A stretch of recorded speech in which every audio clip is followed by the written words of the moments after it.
কথার কোনো দাম নাই।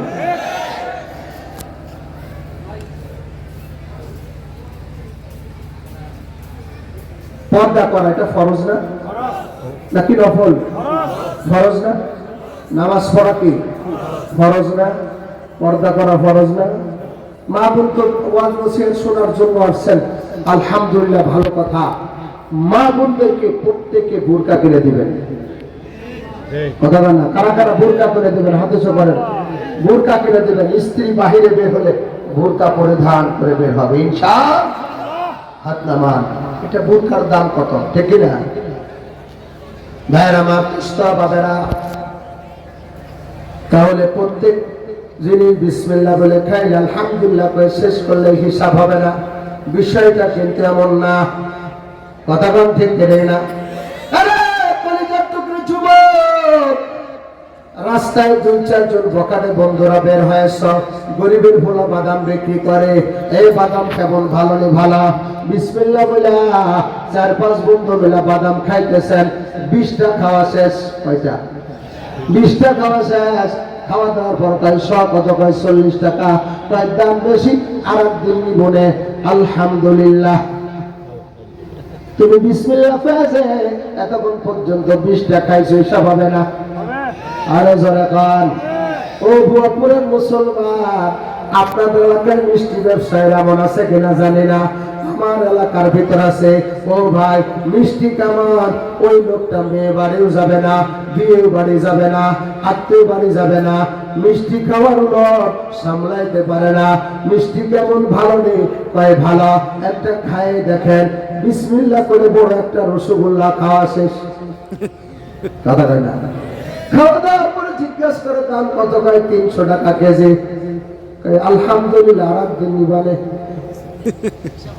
তুমি বিসমিল্লাহকে ফকুবাজি করে যে এক পিস খায় ফেললা, হিসাব হবে কি হবে না? ওরে মুসলমান, পাশের বাড়ির থেকে বিসমিল্লাহ বলে আম চুরি করে খাইছ, পাশের বাড়ির থেকে লিচু চুরি খেয়েছ, ফল চুরি করে খেয়েছ, লেবু চুরি করে খেয়েছ, পাশের বাড়ি থেকে পেঁয়াজের দাম বেশি চুরি করে রান্না করছ। যতই বিসমিল্লাহ খাও আর জিকির করো, লাভ হবে না, হিসাব হবে কি হবে না? মুসলমান, এতগুলো দারুণ দাম, উদ্দেশ্য শুধুমাত্র কেবলমাত্র একটা বিষয়, ভুয়াপুর টাঙ্গাইলের বাসীকে বোঝায় যে আবার উদ্দেশ্য স্তরে বর্তমান সারা বাংলাদেশে এই রোগটা বেড়ে গেছে। সেটা হলো আই কাটা পাটি, আই ঠেলা পাটি। আছে কি আছে না? জোরে বলেন। জমি দখল করা পাটি গরিবের সম্পদ দখল করে, ভাইয়ের সম্পদ ফাঁকি দিয়ে লেখে নেয়, বোনের সম্পদ নিয়ে নেয়, মেয়েকে ফাঁকি দিয়ে ভাইদেরকে লিখে দেয়। এমন অপরাধী আপনাদের ভুয়াপুরে আছে কি আছে না? জোরে বলেন। ভুয়াপুরের মুসলমানেরা, আপনাদের এলাকায় ধান চাষ আছে কিনা? ধান চাষ আছে, আলহামদুলিল্লাহ। আগের জামানায় আমরা দেখছি আল দিয়া হুন্ডা চালাই যাওয়া যেত, সাইকেল চালাই যাওয়া যেত, এখন যাওয়া যায় নাকি? ওরা দোস্ত আলটা কাটতে কাটতে ফুল সিরাত বানাই ফেলছে, ঠিক না? আলটা কাটতে কাটতে চিকন বানাই ফেলেছে। ওদের জন্য ইন্দুরেও বদদোয়া করে, হারামি গুলোর জন্য ধান চুরি করে রাখারও জায়গা নাই, কথা গান ঠিক ঠিক না? ধান চুরি করে রাখারও জায়গা নাই। এমন ভাবে আপনি আলটা কাটছেন। এতগুলো কথা বলার উদ্দেশ্য মানেননি না। ও দোস্তরে, আজকের সভাপতি সাহেব বসে আছেন, ওলামায়ে কেরাম এখানে বসে আছেন। আমি যদি কোনো কথা বানায় বলে যাই, ওনার আমার ঘাটটা চেপে ধরার অধিকার আছে কিনা? আর জোরে বলেন, আছে কি আছে না? সর্বোপরি আমি যদি মিথ্যা কথা বলি, সারা বাংলাদেশে নসিহত করে বেড়ায়, আমি ওসমান গনির চেয়ারম্যান না, একজন মুফতি সাহেব হিসাবে, একজন আলেম হিসাবে, একজন দ্বীনের দায়ী হিসাবে আমি যদি মিথ্যা কথা বলি, কিয়ামতের ময়দানে আগুনের কেচি দ্বারা আমার জিহ্বাটা কেটে ফেলবে, কথা বল ঠিক ঠিক না? এবার আসেন আল্লাহ নবীর হাদিসটা আপনাদেরকে একটু বোঝায় দেওয়া যায়। যদি কেউ বোনের জমি ফাঁকি দিয়ে লেখে নিছ, ভাইয়ের জমি ফাঁকি দিয়ে লেখে নিছ, আত্মীয় স্বজনের জমি ফাঁকি দিয়ে লেখে নিছ, গরিবের সম্পদ জোর করে দখল করে নিয়েছ, আল ছাড়া জমি দখল করে নিয়েছ, সাবধান সাবধান সাবধান। আল্লাহ নবী বলেন শিবরাম মিনাল আরদে, যদি কোনো ব্যক্তি আধা হাত পরিমাণ জমি, জোরে বলেন কত, আধা হাত পরিমাণ জমি, এক হাতের অর্ধেক পরিমাণ জমিন যদি কাউ ফাঁকি দিয়ে লেখে নেয়, জোর করে দখল করে নেয়, গোসব করে নেয়, আল্লাহ নবী বলেন এই যে দুনিয়ার ভেতরে একটা স্তরের জমিন আছে, এর আরো বহু নিচে আর একটা স্তরের জমিন আছে, তার নিচে আর এক স্তরের জমিন আছে, তার নিচে আর এক স্তরের জমিন আছে, এমন 7 স্তরের জমিন। আল্লাহ নবী বলেন 7 স্তরের জমিনটাকে কিয়ামতের ময়দানে ওই জমি দখলকারী আধা হাত পরিমাণ জমিন যে লিখে নিয়েছে, 7 স্তরের 7 তবক জমিনকে তার গলার ভিতরে পেঁচিয়ে তাকে জাহান্নামে নিক্ষেপ করবে। চিৎকার করে বলি নাউজুবিল্লাহ। পুরাপুরের মুসলমান, এই জমি দখলকারী ভূমিদস্য আপনাদের বুয়াপুরে আছে কিনা? আরো জোরে বলেন আছে কি আছে না? ওরে দোস্ত, বর্তমান চেয়ারে বসে কত বিচার আসে। সেদিন একজন ফোন করছে, হুজুর আপনার পরিষদে পরপর 2বার 3বার গিয়েছে, আমার ভাইরা সম্পদ দখল করে রাখছে, জমি দেয় না, কোনো বিচার সালিশ মানে না। বাবার জমি, মা সম্পদ আমরা যখন নিতে যাই ওই বাড়ির ভিতরে প্রবেশ করে তখন বলে খবরদার খবরদার, বোনদেরকে বলে তোরা যদি বাড়িতে জমির দাবি নিয়ে আসিস তোদের ঠ্যাং ভেঙে দেবা। জোরে কান্না নাউজুবিল্লাহ। ওরে মুসলমান, বোনের জমিন ফাঁকিতে নিয়েছেন, দিয়ে দিবেন। ভাইয়ের জমি ফাঁকিতে লিখে নিয়েছেন, রেকর্ড করে নিয়েছেন, দিয়ে দিবেন। জোর করে ক্ষমতা আছে, চেয়ার আছে, ক্ষমতা আছে, বাজারের সম্পদ দখল করে নেছেন, বাজারের মার্কেট দখল করে নেছেন। ওরে ধনী ও কোটিপতি ও নেতারা, আজকে জমি দখল করে নিছ, আজকে তোমার ক্ষমতা আছে, ক্ষমতা বেশি দিন না, কেবলমাত্র চক্ষুটা বন্ধ করা পর্যন্ত। ফাসাউফা তারা ইদান কাশাফাল গুবারু, ফাসাউফা তারা ইদান কাশাফাল গুবারু আফারসুম তাহতা রিজলিকা আম হামারু। ওরে দোস্ত, চক্ষুটা বন্ধ করো, সাথে সাথে বুঝে আসবে তোমার আমল নামার গুনার পরিণতি কি হবে। তোমার জন্য জাহান্নামের আগুন দাউ দাউ করে জ্বলে উঠবে, তোমার কবরটা জাহান্নামের আগুনে ভরপুর হবে। ওরে দোস্ত, আপনারা বিশ্বাস করবেন কিনা জানি না, যশোর মাহফিল করতে গিয়েছে বাগারপাড়া থানা, ফজরের নামাজের পরে অপেক্ষা করছি বাড়ি যাব, হঠাৎ করে কে জানে বাল্লাহ একজন মারা গেছে, তার কবরে জাহান্নামের আগুন জ্বলছে। আমি দেখার জন্য লোকজন নিয়ে গাড়ি নিয়ে গেলাম। আল্লাহু আকবার। যা দেখি তার বিশাল একটা বাগান, বাগানের ভিতরে তাকে দাফন করা, বাগানের ভিতরের মাটি আদ্র, বাগানের ভিতরের মাটি ভিজা, ভিজা মাটির ভিতরে তাকে গতকাল কবর দিয়েছে। আমি কবরের পাশে যা দেখি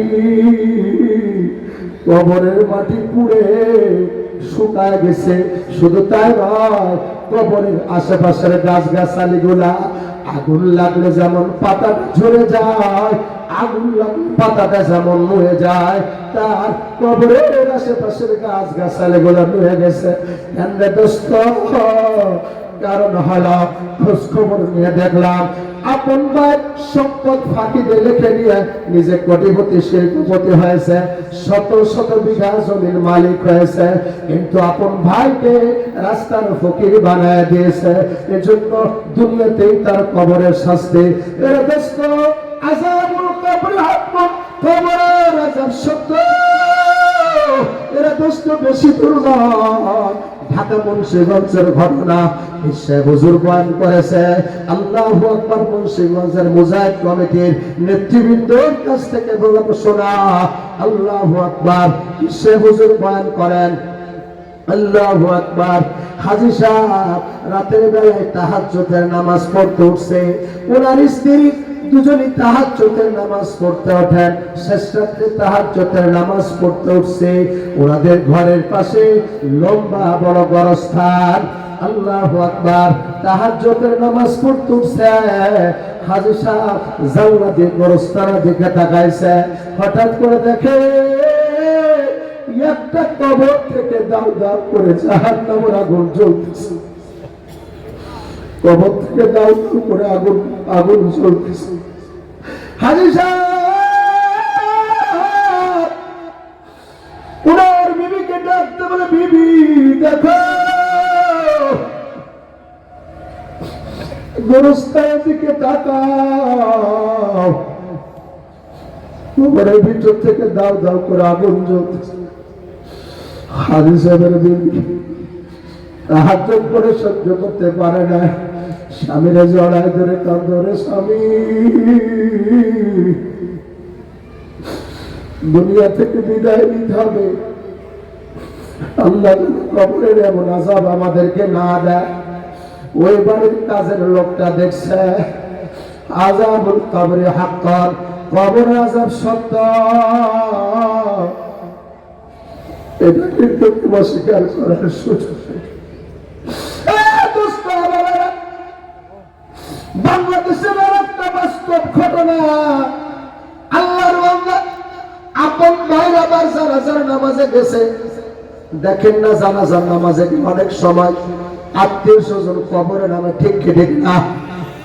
ভাইরা ভাই কবরে, ভাইরা ভাই নামছে, কবর থেকে কবর দিয়ে দাফন কাপন কমপ্লিট করে বাড়িতে গেছে, পকেটে হাত দেয়া দেখে ওনার 1 লক্ষ টাকার একটা বান্ডেল টাকা পায় না। সর্বনাশ, পুরা বাড়ি তন্ন তন্ন করে খুঁজছে, কোথাও টাকা পাওয়া যায় না। এবার বলে, আমি তো কবরে নামছিলাম, তাহলে বুঝি টাকাটা কবরের ভিতরে পড়ছে। উলামা ইকরামের কাছ থেকে ফতোয়া নিছে কি করা যায়। এখন তো 1-2 ঘন্টা হয়ে গেল, তার মানে এতক্ষণ তো বিচার হয়েছে, কথা কান ঠিক কেটে গেল। কবরে ফেরেশতারা তো প্রশ্ন করছে, তোমার রবকে, তোমার নবীকে, তোমার দিনকে, তোমার শরীয়তকে জিজ্ঞেস করছে, এখন কি করা যায়। উলামা ইকরাম এবার ফতোয়া দিলেন, 3 দিনের আগে ভালো করে পচন ধরে না, সুতরাং সামান্য কবরের মাটি খনন করে লাইট দিয়া দেখেন তার কবরে যদি টাকা থাকে, টাকাটা বের করে আনতে পারবেন, কোনো অসুবিধা নাই। এবার কবর খনন করার পরে একটা লাইট দিয়া আল্লাহর বান্দা শুধু মাথার থেকে একটা এরকম ভাবে বাস সরা লাইট মারে, আল্লাহর বান্দারে বলে, তুমি দেখো কবরের ভিতরে টাকা আছে কিনা। নজর দেওয়ার সাথে সাথে আল্লাহর বান্দা চিৎকার মেরে বেহুশ হয়ে গেছে, তাড়াতাড়ি কবরের মাটি চাপা দিছে, হুঁশ ফিরে পায় না, মাথায় পানি দিছে, হুঁশ ফিরে পেয়েছে, আবার চিৎকার মেরে বেহুশ হয়ে গেছে। অনেক সময় পরে হুঁশ ফিরে পেয়েছে, কি ব্যাপার, কবরের দিকে কেন বেহুশ হয়ে গেল? বলে, কিভাবে সম্ভব, আমি কবরের ভিতরে নজর করে দেখি, কবরের ভিতর বিশাল বিস্তৃত জায়গা, কবরের ভিতর আমার ভাইরা বার লাশ নাই, কবরের ভিতরে ভাইরা বার লাশ নাই, কবরের ভিতরে দেখি আমার ভাইরা ভাইকে টুকরা টুকরা টুকরা টুকরা করে গরুর গোশত যেমন কাটা হয়, এরকম গোশত টুকরা টুকরা করে বিভিন্ন জায়গার গোশত গুলা বিভিন্ন জায়গায় তলা দিয়ে রেখা দিচ্ছে। জোরে কন্যা নাউজুবিল্লাহ। ওরে দোস্ত,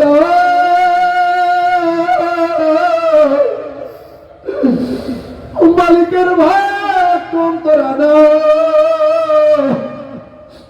দুনিয়ায় অনেক কিছু করে। জোরে দোস্ত,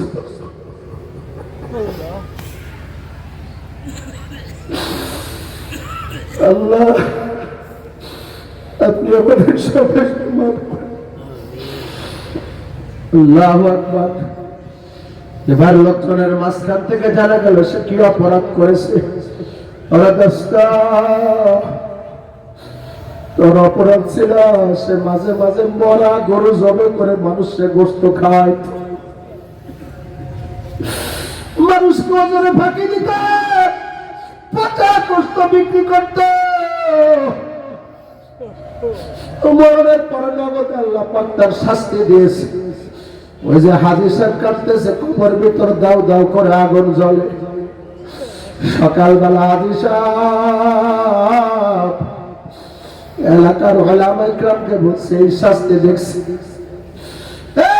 উলামা ইকরাম দোয়া কান্নাকাটি করছে, এবার জানা গেল যে লোকটার কবর থেকে দাও দাও করে জাহান্নামের আগুন জ্বলছে, ও আর কেউ নয়, সে নামাজ পড়তো না, সে সুদখোর ঘুষখোর ছিল।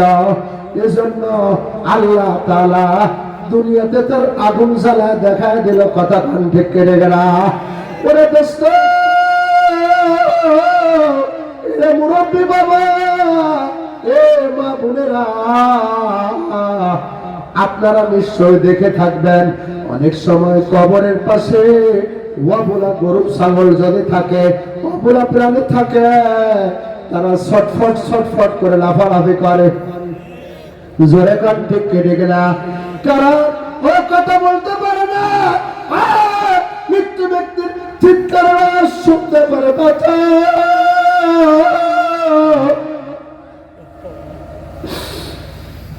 মৃত্যু ব্যক্তির বাঁচা বাঁচা শুনতে পারে।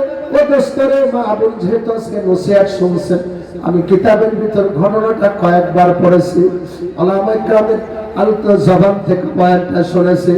আল্লাহু আকবার। পাকিস্তানের ভিতরে এক লোক মরুভূমি, ওই দেশ তো মরুভূমির দেশ, পাহাড় পর্বতের দেশ, পাহাড়ে